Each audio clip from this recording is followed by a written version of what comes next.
Riyadh. Reuters. A campaign of mass arrests of Saudi Arabian royals, ministers and businessmen expanded on Monday after a top entrepreneur was reportedly detained in the biggest anti-corruption purge of the kingdom's affluent elite in its modern history.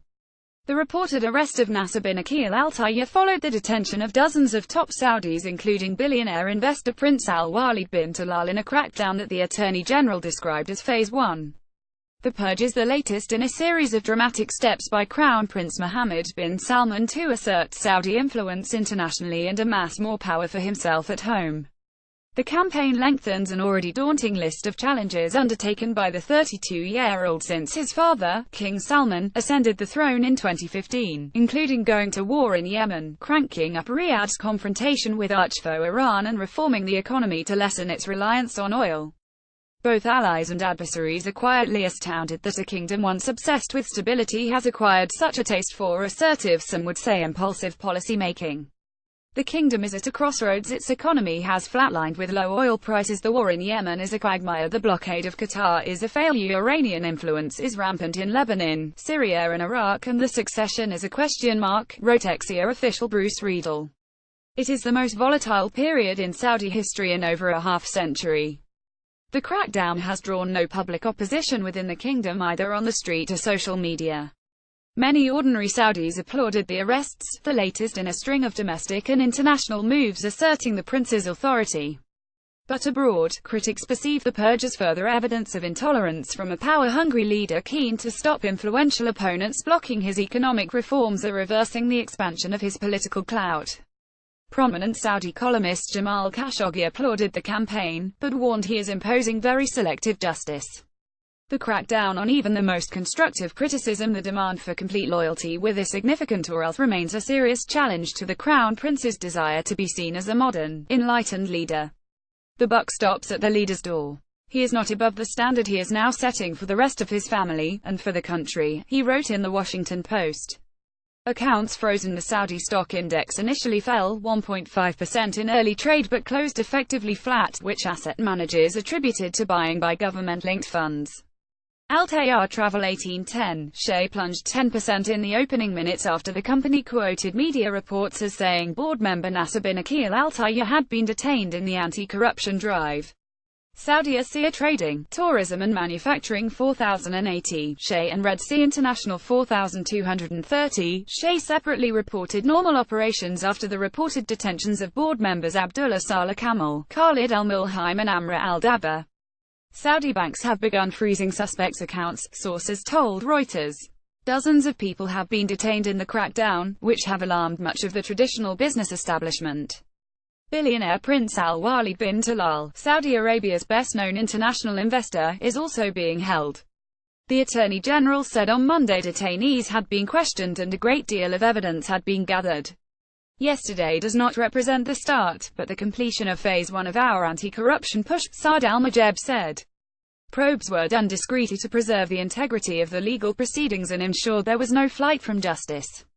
Investigators had been collecting evidence for 3 years and would continue to identify culprits, issue arrest warrants and travel restrictions and bring offenders to justice, Anti-Graft Committee member Khalid bin Abdul Mohsen Al-Mahizen said.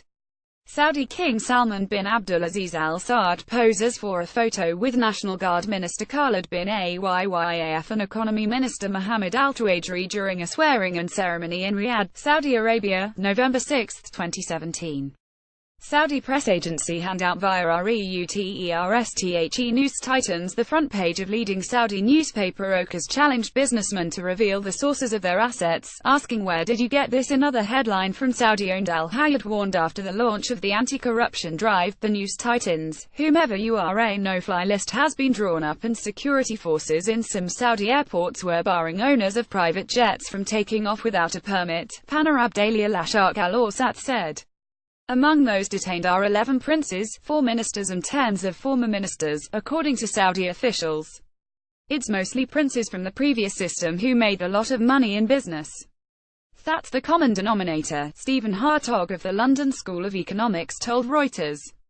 Perhaps they can't go after all at the same time, so possibly ones who are least popular or have a beef with the current leadership have been held.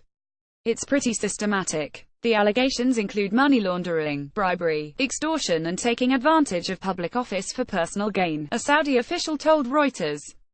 Those accusations could not be independently verified and family members of those detained could not be reached.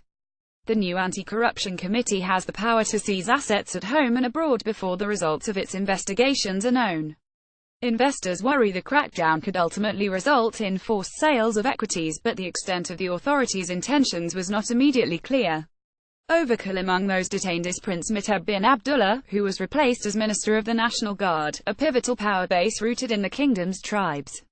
That recalled a palace coup in June which ousted his elder cousin, Mohammed bin Nayef, as heir to the throne.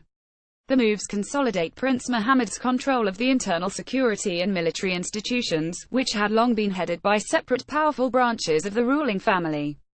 Consultancy Eurasia Group said the clearly politicized anti-corruption campaign was a step toward separating the Al Saud family from the state. Royal family members have lost their immunity, a long-standing golden guarantee.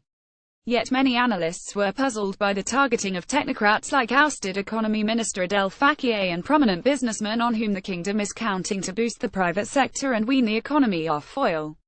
It seems to run so counter to the long-term goal of foreign investment and more domestic investment and a strengthened private sector, said Greg Gores, a Gulf expert at Texas A&M University. If your goal really is anti-corruption, then you bring some cases. You don't just arrest a bunch of really high-ranking people and emphasize that the rule of law is not really what guides your actions. Over the past year, MBS has become the top decision-maker on military, foreign and economic policy, championing subsidy cuts, state asset sales and a government efficiency drive. The reforms have been well received by much of Saudi Arabia's overwhelmingly young population, but resented among some of the more conservative old guard. The Crown Prince has also led Saudi Arabia into a 2-year-old war in Yemen, where the government says it is fighting Iran-aligned militants, and into a dispute with Qatar, which it accuses of backing terrorists, a charge Doha denies. Detractors of the Crown Prince say both moves are dangerous adventurism. The Saudi military coalition said on Monday it would temporarily close all air, land and seaports to Yemen to stem the flow of arms from Iran to Houthi rebels after a missile fired toward Riyadh was intercepted over the weekend. Saudi Prince Al-Walid's investments, TMSNRT.RS2J5A04 reporting by Stephen Kalin, editing by William McLean. Standards to Thomson Reuters Trust Principles.